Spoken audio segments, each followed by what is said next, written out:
আসসালামু আলাইকুম রহমতুল্লাহ। প্রিয় দেশবাসী, আজকের এই ভিডিওটি যে যেখান থেকে দেখছেন, আপনাদের সকলের উদ্দেশ্যে অনুরোধক্রমে একটি কথা বলতে চাচ্ছি। আশা করছি সকলেই এই ভিডিওটি শেষ পর্যন্ত দেখবেন। আপনারা ইতিমধ্যে সকলে জানেন, নেত্রকোনা বারহাট্টা থানা চন্দ্রপুর বাজার নাজমা বেগম হাবিবুর এই তিনজন ব্যক্তি কোরআনকে অবমাননা করেছিল। শেষ মুহূর্তে আমরা যখন মানববন্ধন করি, আমরা যখন এই নিউজটি যখনই পাই, সঙ্গে সঙ্গে আমরা মানববন্ধন করি।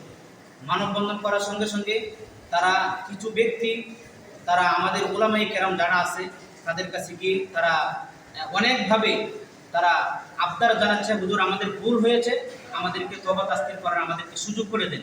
তো উলামায়ে কেরামরা ইসলামের দৃষ্টিতে যেটা আছে ফতোয়া অনুযায়ী সেই কথাই ওনাদেরকে বললেন। তো সেই কথার প্রেক্ষিতে আমরা তাদের উপর একটি মামলা করি, এই তিনজন ব্যক্তির উপরে। তখন আমরা কোনো উকিল টুকিল ধরি নাই। তো তারা যখন এই বিষয়টি নিয়ে যখন বলছে তারা আপোষে আসবে, তখনই আমরা একটু সমঝোতা আমরা স্তব্ধ হয়ে গেলাম। এই সুযোগে কোর্ট থেকে জামিনে বেরিয়ে আসে।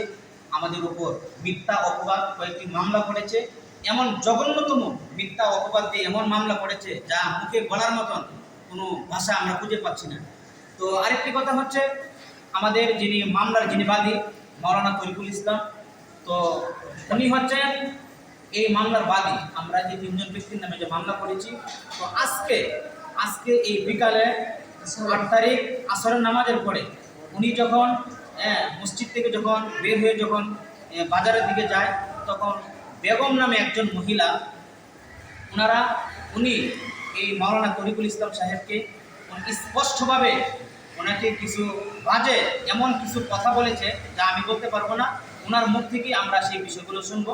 আশা করছি ভিডিওটি অবশ্যই আপনাদের শেয়ার করে দিতে হবে। আমরা দেশবাসীর কাছে সেটার বিচার চাই। আপনাকে কি আজকে বিকালে যখন বাজারে আসি, বাজারের সময় অনেক মানুষের সামনে প্রত্যক্ষভাবে বলতেছে, তুই মকবুলের ছাড়া আমার মামলার বাদী হইছিস, তোরে আমার দেখার আছে, তুই কিভাবে চলস, তোরে আমার দেখার আছে।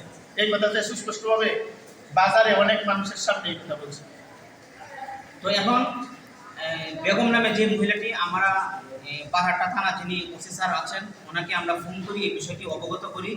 তো উনি নাকি এত বড় হুমকি ধমকি দিয়েও উনি থানায় গিয়ে বসে আছে, আমাদের নামে মিথ্যা অভিযোগ করতেছে। তো বর্তমানে উনি ওসি স্যারের কাছে আসেন। আমরা হয়তো এখন যাবো ওসি স্যারের কাছে, বিষয়টিকে আমরা অবশ্যই একটু জানবো। উনি আমাদেরকে এত বড় হুমকি ধমকি দিয়ে আবার উনি সবার আগে উনি থানায় গিয়ে আমাদের নামে অভিযোগ করার জন্য উনি অপেক্ষা করতেছেন। আমরা দেশবাসীর কাছে বিচার চাই।